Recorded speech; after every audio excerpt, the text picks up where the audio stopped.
more of your favorites, only from Tudor's Biscuit World. The Tudor's Mix and Match Biscuit Deal, variety, and a whole lot more. Let me just start off on a truth that Sabrina was just talking about. I want you all to appreciate this.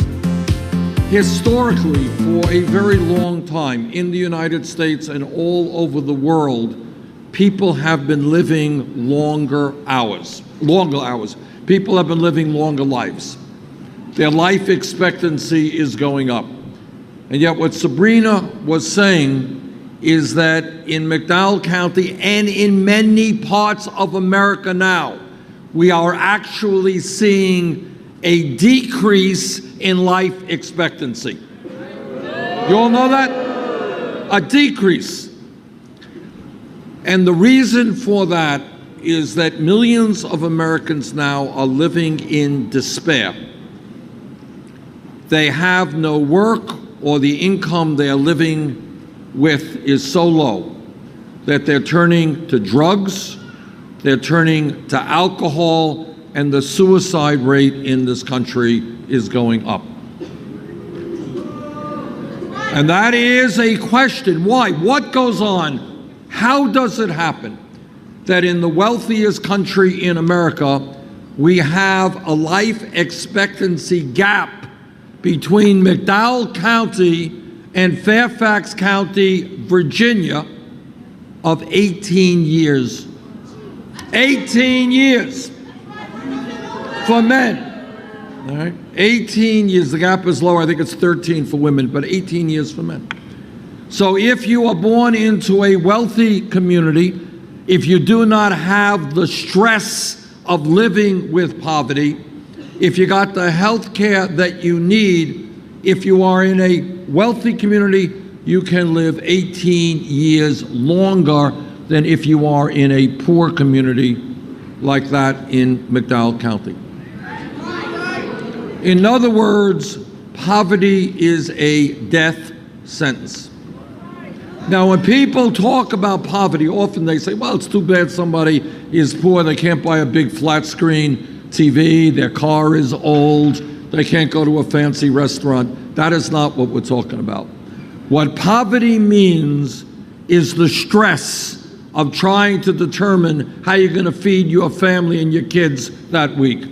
How you're going to have enough money, to put gas in the car to get to work, because if you don't have gas in the car or your car breaks down and you can't get to work, you lose your job, and if you lose your job, you got no money and your life is radically altered.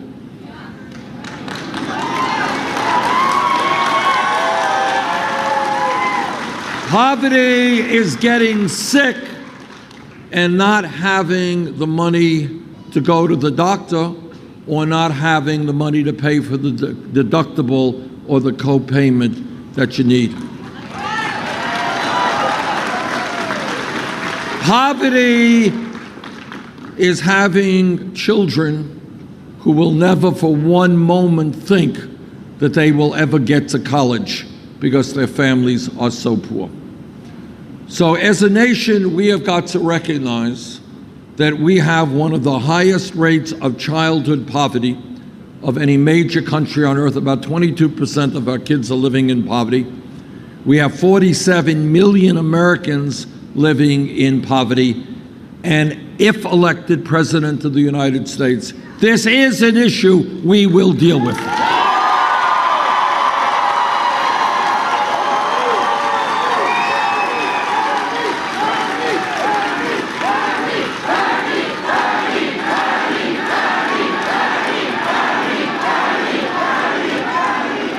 This campaign is doing well because we are having the courage to tell the American people that our current campaign finance system is corrupt and undermining American democracy.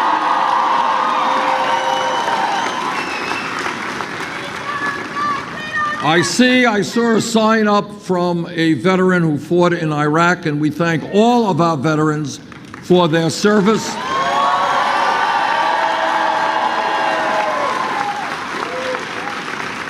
But I'm reminded of the fact I was chairman of the Senate Committee on Veterans Affairs, and obviously I talk to veterans from all generations.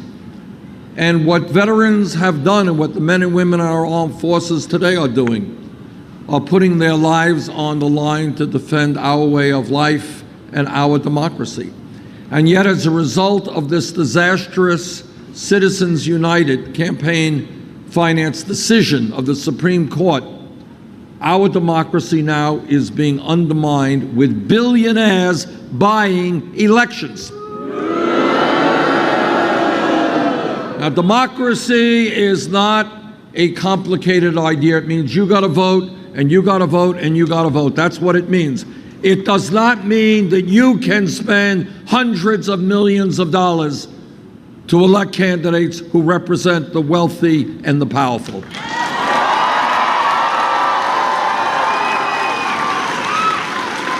And that is why together we are going to overturn this disastrous Citizens United Supreme Court decision.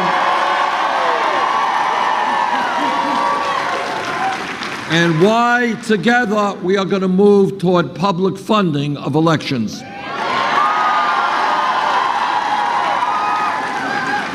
And that is why we're going to take on Republican governors who are working overtime trying to suppress the vote. When we live in a country which has one of the lowest voting turnout rates of any major country on earth, we don't want to make it harder for people to get involved in the democratic process. We want to make it easier.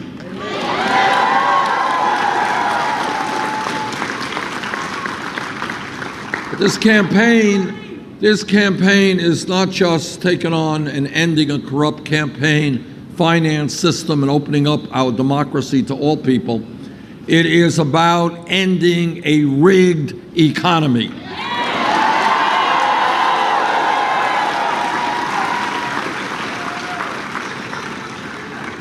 A rigged economy is when the top 0.1% of Americans now own almost as much wealth as the bottom 90%. A rigged economy is when the 20 wealthiest people own more wealth than the bottom half of America, 150 million people. A rigged economy is when the wealthiest family in this country, the Walton family of Walmart, has $149 billion in wealth. One family, more wealth than the bottom 40% of the American people. And here's what is even worse in the rigged economy. You got a family like the Walton family that owns Walmart. They pay their employees wages that are so low that many of those workers are on Medicaid or food stamps. You work there? You work at Walmart? Okay, is that right? Okay. We got a Walmart worker right here confirming that.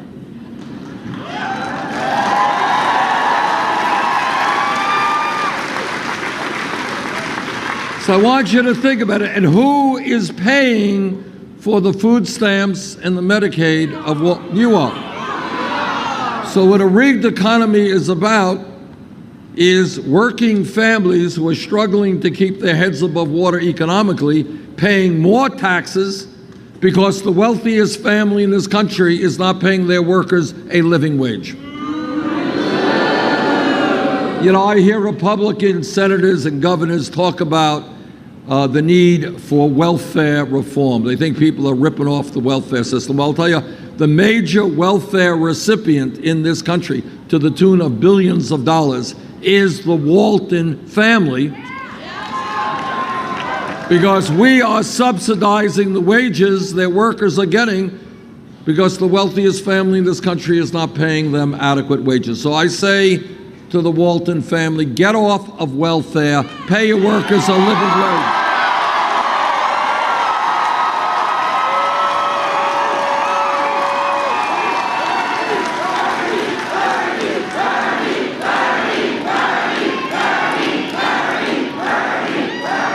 When we talk about a rigged economy, we have got to ask ourselves why it is that today, despite all of the new technology that makes every worker here more productive, despite the great global economy, why it is that people are now working not 40 hours a week, but 50 or 60 hours a week.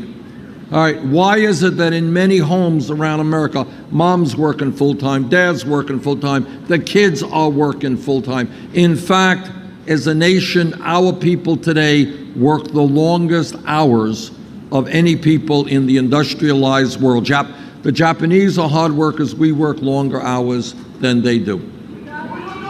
Okay. Now, what we also have to appreciate is that a rigged economy is an economy with a trade policy which has been a disaster for this country. I just was in Indiana a couple of days ago, talked to people there. In Indiana, you got a large company called United Technologies. They are shutting down 2 plants in Indiana, throwing 2,100 workers out on the street. They're moving to Monterrey, Mexico, where they're paying workers there $3 an hour. And right here in West Virginia, you have lost tens of thousands of good-paying jobs as a result of free trade agreements like NAFTA or permanent normal trade relations with China. It is time to tell corporate America that if they want us to purchase their products, they better start manufacturing those products in West Virginia and in Vermont.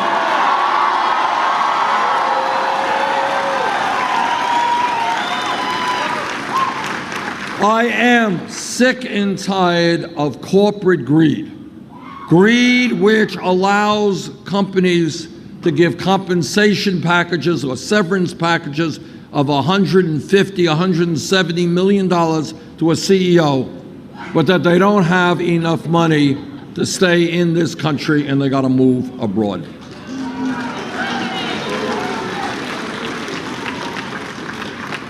When we talk about creating an economy that works for all of us, what does that mean? It means, for a start, ending this absurdity of having a national minimum wage of $7.25 an hour.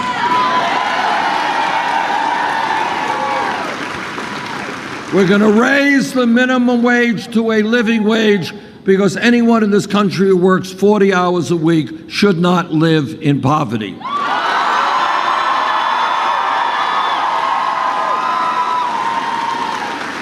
And when we talk about equitable wages, there is something fundamentally wrong when women in America make 79 cents on the dollar compared to men.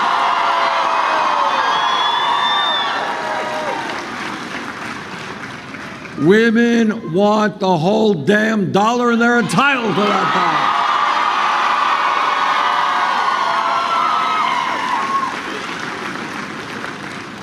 dollar. And let's also be honest that when we talk about the economy, it is not just McDowell County. All over this country, we have cities and towns where the unemployment rate is off the charts. Real unemployment is not 5%, which the newspapers tell you every month. It's really close to double that. And if we're going to deal with unemployment, we need a massive federal jobs program to put the American people back to work.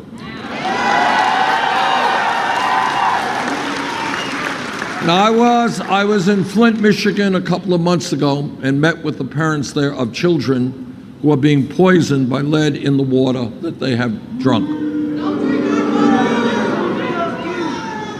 What? You got water problems here as well? Of course you do, I know that. Yeah, I know that. How is the water here now? Is it drinkable yet? All right. All right. Now, where does this water, all right. Okay, but we have, I know I'm more than aware that you guys had a major drinking crisis, with water crisis as well. All right, but all over this country, you're seeing communities now that are wondering whether the water they're drinking is in fact clean and safe water. But it's not just water. It is wastewater plants which are deteriorating, are inadequate, are obsolete. It is roads in my state. You know, sometimes people go into a pothole, they disappear for weeks. Cars get, your axles get broken. It is bridges in my state, in your state, thousands of bridges in need of repair. We used to have the best rail system in the entire world, no longer the case. Airports, very obsolete in many cases in America. Levees, dams. We need to rebuild our crumbling infrastructure.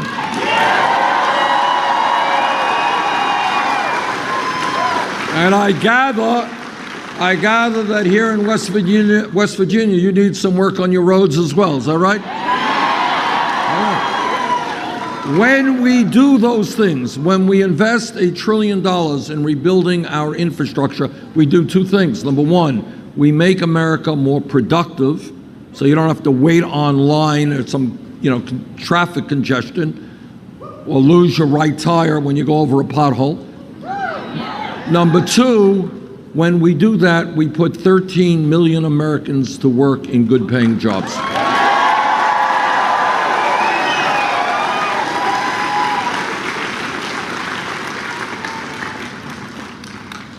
This campaign is talking to senior citizens. Let me tell you what you don't often see on TV.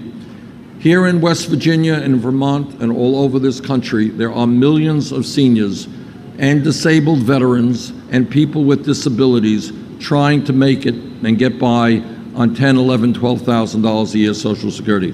And you know what? Nobody can make it on $10,000, $12,000 a year Social Security. You think about it for a moment. You think about trying to pay for your medicine, heat your home, trying to buy the food that you need, maybe put some gas in the car, buy the insurance you need. You can't do it on $10,000, $12,000 a year. Now, my Republican colleagues, they have the brilliant idea in the Senate of wanting to lower Social Security benefits. You're absolutely right. We ain't going to lower Social Security benefits. In fact, we're going to expand Social Security benefits.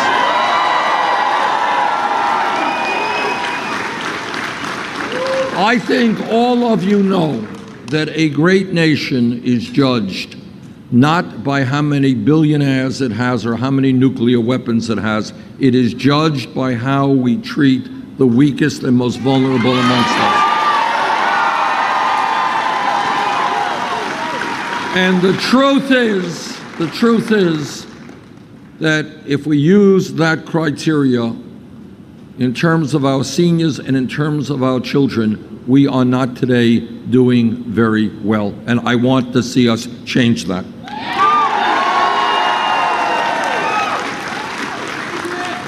This campaign is listening to young people.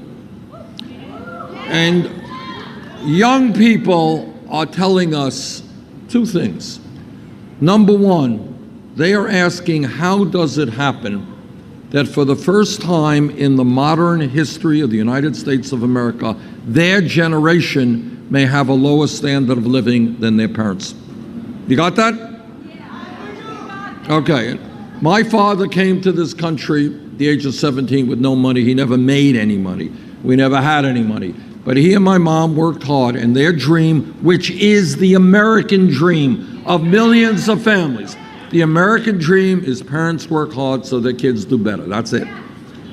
Together, we will not allow that dream to die.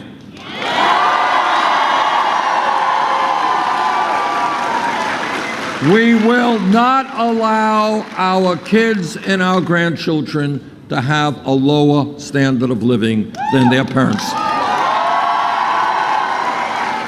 And then there's something else that young people are asking me.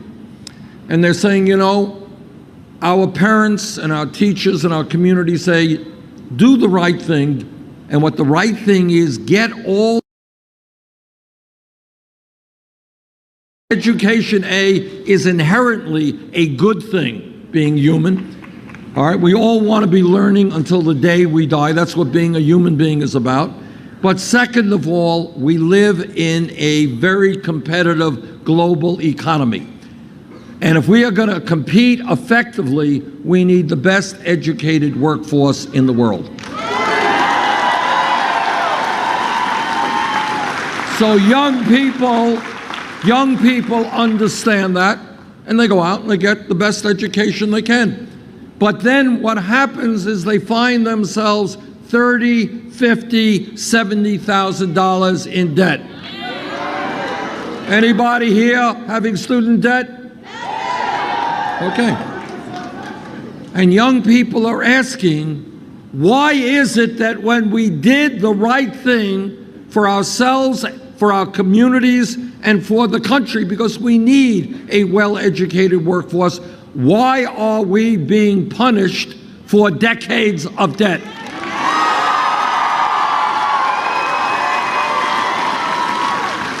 What this campaign is about is asking the American people to think outside of the box, think outside of the status quo.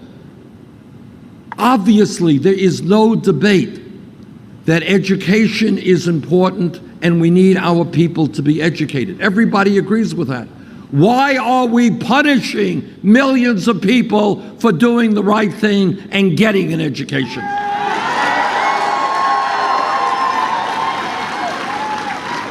That is crazy. Our job is to make it easier, to encourage young people to get an education, not to punish them for doing that. And that is why when you think about public education today, please recognize that in many ways, a college degree today is the equivalent of what a high school degree was 50 years ago. 50 years ago, you had a high school degree, you were pretty well educated in society, and you were able to go out and get a pretty good middle-class job. By and large, those days are gone. And a college degree today is more or less the equivalent of what a high school degree was 50 years ago. And what that means to me is that when we talk about public education today, talking about first grade through 12th grade is not good enough. We have got to make our public colleges and universities tuition free.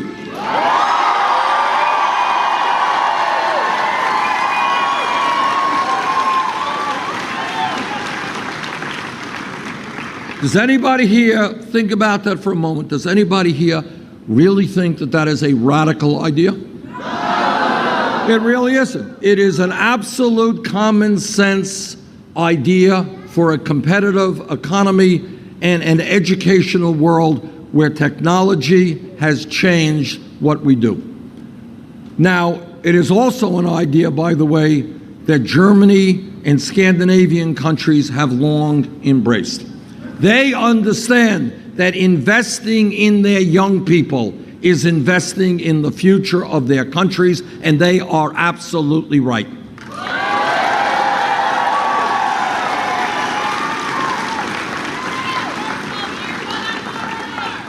You know, in McDowell County this morning, what I heard from people is that for the kids there, the idea of going to college was the equivalent of going to the moon. It is not within their purview. It's not anything they think possible.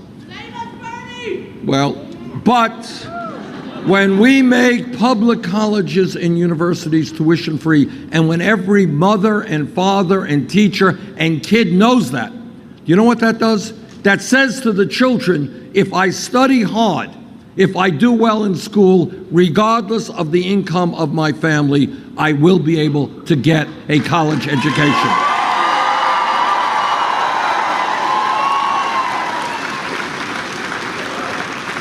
And the other thing that we have got to do is take that burden, that oppressive burden of student debt off the backs of millions of people today. There are people paying 6, 7, 8, 10% interest rates on their student debt. I believe they should be able to refinance those debts and get the lowest interest rates that they can find.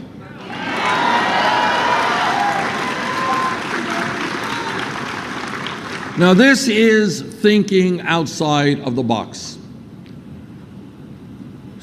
8 years ago or so, after Wall Street's greed, recklessness, and illegal behavior drove this economy into the worst recession since the Great Depression, Wall Street went begging to the United States Congress. They said, oh, please bail us out, we'll be good boys. Well, against my vote, they did get a bailout. Now, in my view, it is time to impose a tax on Wall Street speculation.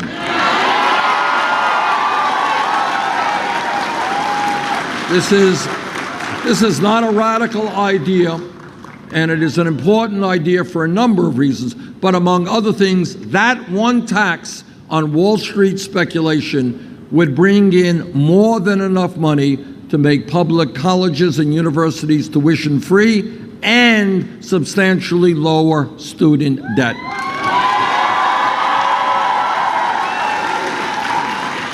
And what this campaign is saying to the billionaire class, that at a time of massive income and wealth inequality, you cannot have it all. We are not going to continue to see millions of people struggling with student debt, kids in McDowell County who are hungry. We're not going to continue to see that. We are going to demand that the billionaire class and Wall Street start paying their fair share of taxes.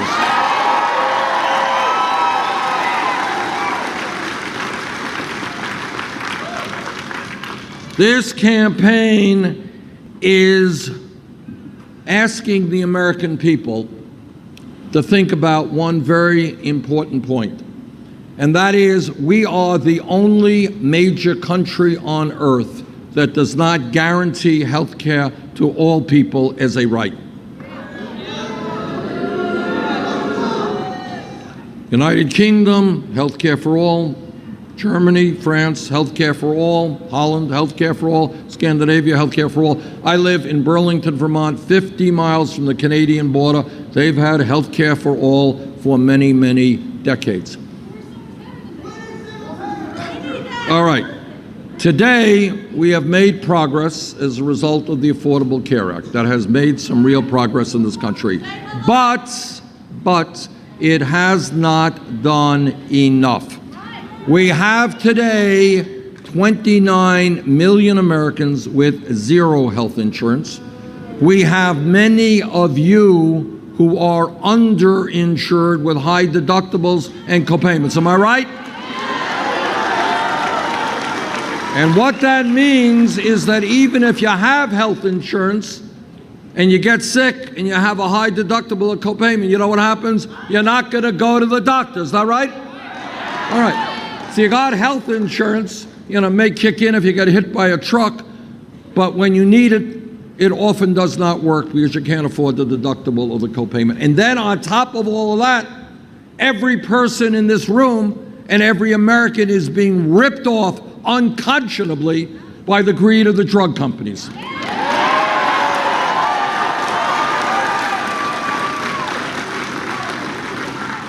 If you want to hear about crazy, this is crazy.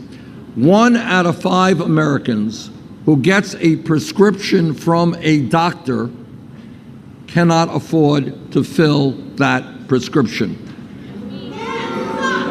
So in other words, you go to the doctor because you're sick, the doctor diagnoses, gives you a prescription, but you can't afford to fill it. There are elderly people in Vermont and in West Virginia. You know what they're doing now? They cut their pills in half because they cannot afford the medicine that they need. And then you have the absurdity of the 3 top drug companies last year making $45 billion in profits. So, it seems to me that at a time when we end up spending much, much more for health care than the people of any other country, the time is now to do what every other major country on earth does.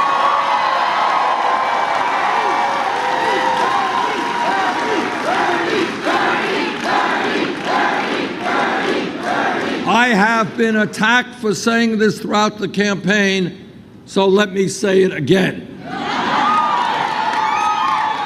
No ambiguity. I believe that health care is a right of all people, not a privilege.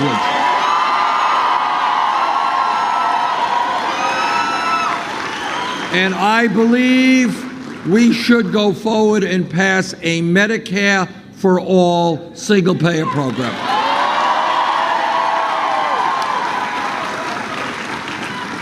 And I want you to appreciate what that means. And again, what this entire campaign is about is urging the American people to think outside of the status quo. Think about having a Medicare for all system so when you get sick, you don't hesitate about going to the doctor.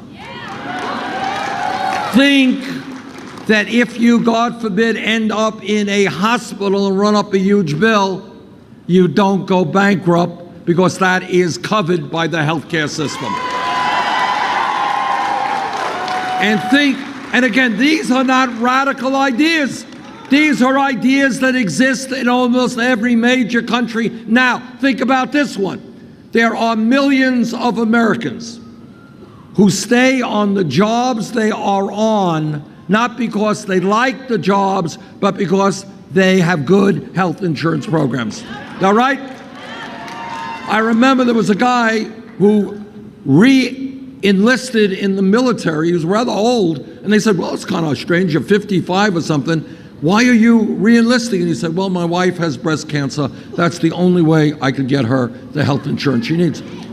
Think about in America where you don't have to stay on a job you don't like, but you can go out, start a business, or do what you want and not have to worry about not having health insurance for your family.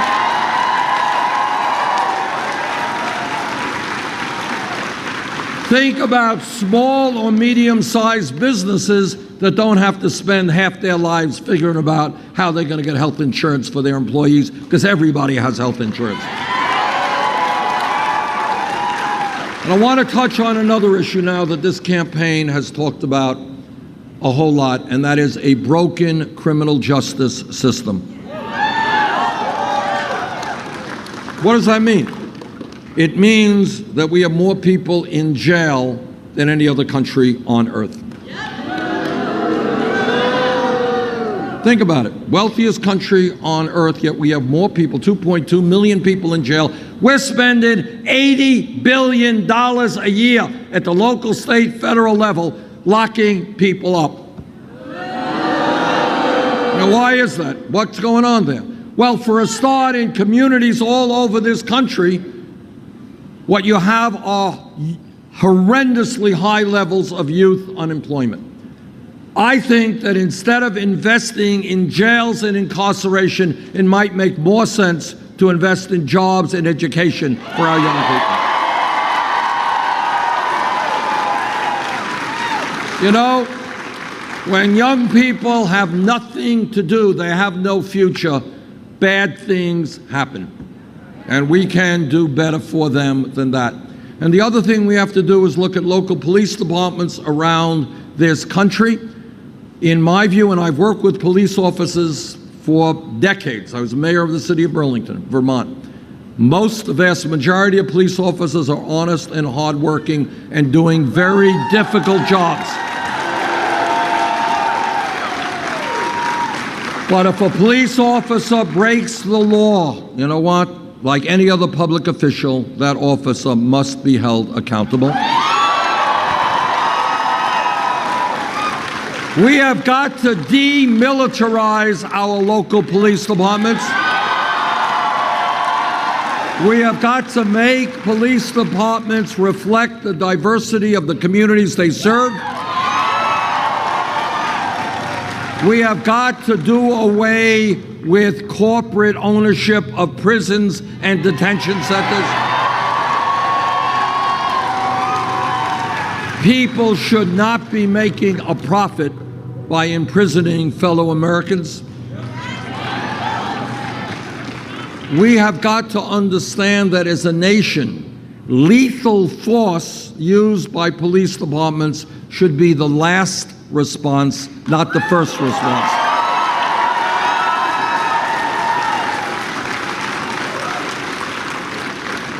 We have got to take a very, very hard look at the so-called war on drugs. Now, what does that mean? What does it mean? It means that over the last 30 years, millions of Americans have received police records for possession of marijuana.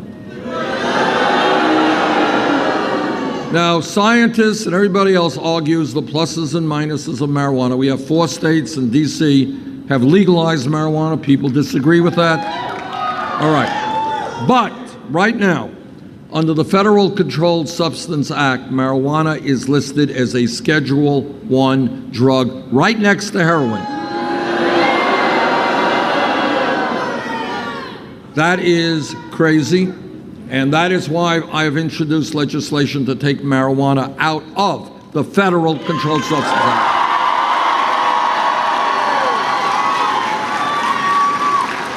It should not be a federal crime. But when we're talking about drugs, let's deal with another very, very serious issue down in McDowell County, in my state, and all over this country. And let's be clear, we have a major crisis. We have an epidemic of opiate addiction and heroin addiction. I mean, what I heard this morning in McDowell County was that almost all of the crime down there in one way or another was related to drugs. People needing money to feed their habits, going out and stealing and so forth and so on. Now, this is a crisis which we cannot turn away from. We got to deal with it. But in my view, the most effective way to deal with that is to understand that addiction is a health issue, not a criminal issue.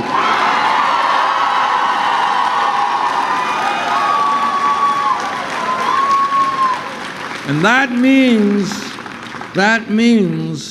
and this is pretty revolutionary, what it means is that we need to fundamentally change the way we do mental health in America.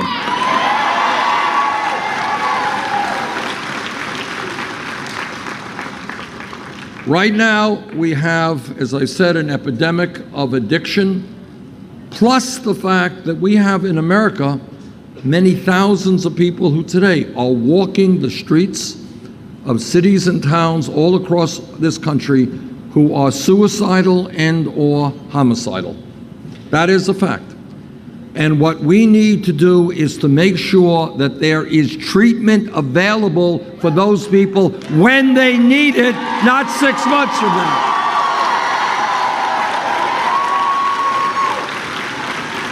I have gotten calls in my office, and I'm sure other members of Congress have as well. People calling up and they say, I am worried about my brother, I'm worried about my father, I'm worried about my son. I don't know what he will do to himself or to somebody else, but we cannot find treatment. That's wrong. We need to revolutionize mental health treatment in this country and make treatment available when people need it.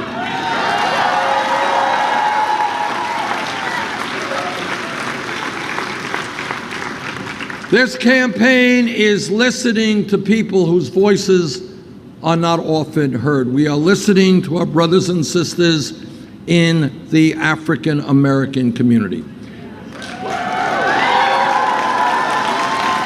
And they are asking me, how does it happen that we have trillions of dollars to spend on a war in Iraq we never should have gotten into?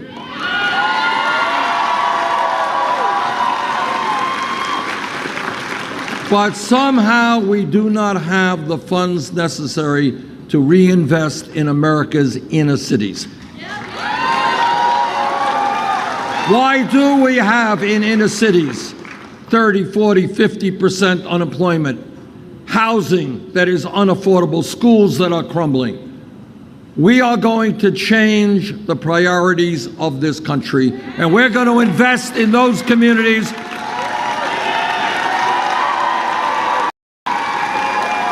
In those communities in rural America, whether it's McDowell County or urban America, whether it's Detroit, and we're going to create the jobs that those people need and rebuild those communities.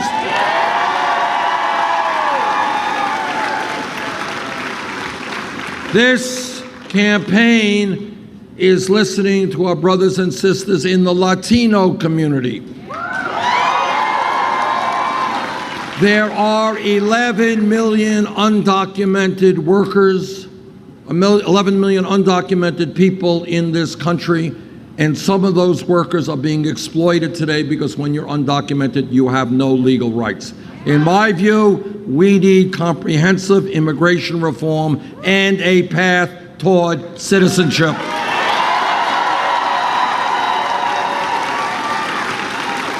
This campaign is listening to people whose pain is almost never heard, and that is our brothers and sisters in the Native American community.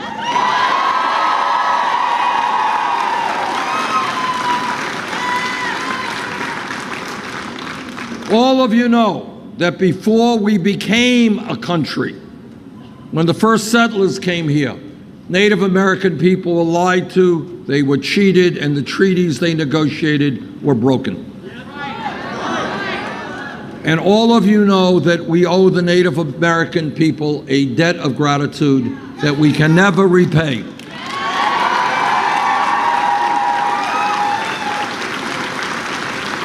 They have taught us so much, including something that is a lesson we must learn. And that is that we as human beings are part of nature. We have got to live with nature.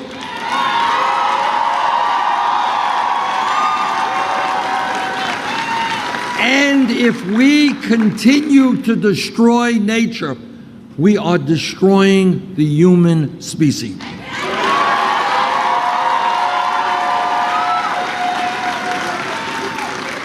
And that is an invaluable lesson. And yet, despite all they have done for us, you go to the Indian reservations, you go to Native American communities, unemployment, poverty off the charts, suicide rate among young people horrifically high.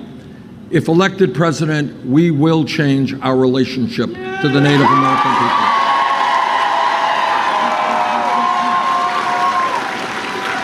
And when we talk about environmental issues, let me mention to you that I am a member of the U.S. Senate Committee on the Environment. And in that capacity, I have talked to scientists throughout our country and throughout the world. And what the scientists are telling me in an almost unanimous voice, climate change is real, it is caused by human activity, and it is already causing devastating problems in our country and around the world. We have a moral responsibility. I don't think this one is debatable. We have a moral responsibility to leave this planet in a way that is healthy and habitable for our children. Energy efficiency and sustainable energy. And I believe that the short-term profits of the fossil fuel industry are not more important than the future of this planet. Now, I understand that as we transform the energy system of this country and of the world, that there are workers in the fossil fuel industry who will be hurt. Our job is to make certain that we protect those workers. We do not leave them behind.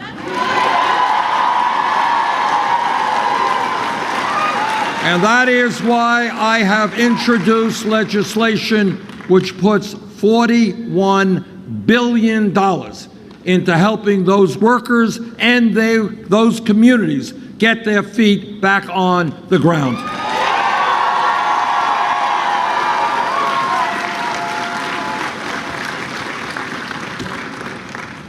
Real change in America, the history of America, never happens from the top on down. It always happens from the bottom on up. Whether it has been the trade union movement where workers stood together to end worker exploitation, where there has been the civil rights movement, where the African American community and their allies fought against racism and segregation. Whether it was the women's movement, people forget. Less than 100 years ago in America, women did not have the right to vote, could not get the education they wanted, could not get the jobs they wanted. Less than 100 years ago. Women stood up, though, and they said, you know what? The establishment will not define us. We will define ourselves.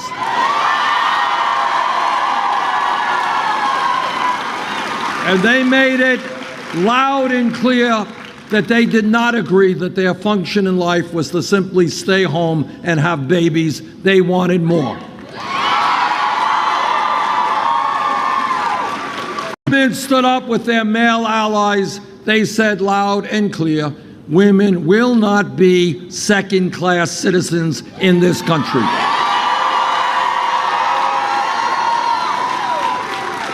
If we were in this room 10 years ago and somebody jumped up and said, Bernie, you know, I think that gay marriage will be legal in 50 states in this country, the person next to them would have said, you are nuts, never happened.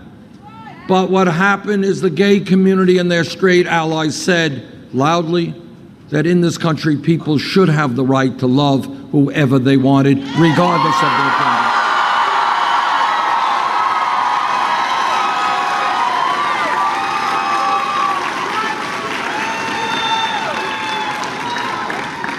If we were in this room 5 years ago, no time at all, somebody jumps up and says, Bernie, I think this federal minimum wage of $7.25 an hour is a starvation wage. We've got to raise it to $15 an hour. The person next to her would have said, $15 an hour, you are crazy, you're nuts. You want to more than double the minimum wage. What are you smoking? What are you thinking? Yeah, maybe $8, $10 an hour, who knows, $11 an hour, 15, it's impossible. But you know what happened? Workers in the fast food industry, in McDonald's, and Burger King, and Wendy's, they went out on strike. They fought back and they told America that they cannot make it at $7.25 an hour. And then you know what happened 2 years ago? Seattle, Washington, they raised the minimum wage, $15 an hour. San Francisco, Los Angeles, $15 an hour. California, New York State, $15 an hour. And if I have anything to say about it, and as president, I surely will, there'll be $15 an hour in every state in this country. But here is my point. Here is my point. And it's the most important point I'm trying to make this afternoon, and that is, change only takes place when people stand up and fight back.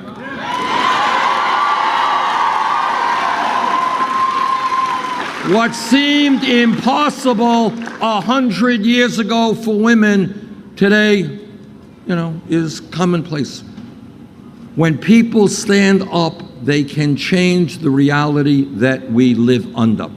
And right now, from coast to coast, and I've been all over this country, you're seeing people looking at the status quo, at the reality of American life, and they're saying, wait a minute, why is it that the top 1% is getting almost all of the new wealth and income? Not acceptable. Why is it that the middle class continues to decline and people work longer hours for low wages? Not acceptable. Why is it that we are the only major country on earth that does not guarantee paid family and medical leave? Not acceptable. Why are we the only country that doesn't guarantee health care to all people? Why are we a country in which millions of people leave school or go deeply into debt? Why is our child care system largely dysfunctional? People all over the country are beginning to ask those questions. And when we ask those questions, we come up with a very clear conclusion. And that is that it is absolutely imperative that from coast to coast, millions of people stand up and make it clear that old-fashioned establishment politics and establishment economics just is not working for the American people.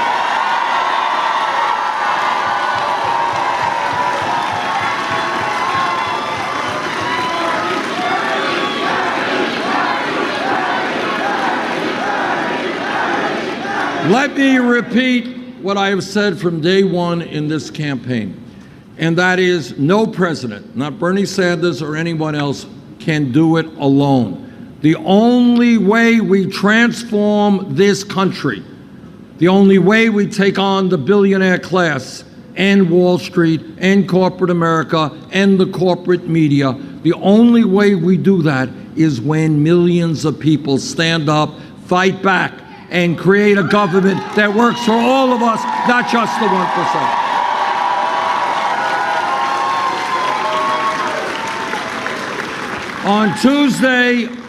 On Tuesday, there is going to be a very, very important Democratic primary here in West Virginia. And what I have found throughout this campaign is that when voter turnout is high, we win. So on Tuesday, please bring out your brothers and your sisters, your co-workers, your aunts and your uncles. Let's have the largest voter turnout in a Democratic primary in West Virginia history.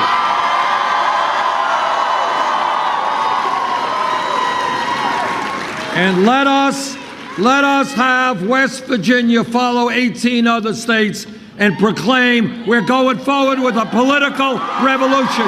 Thank you all.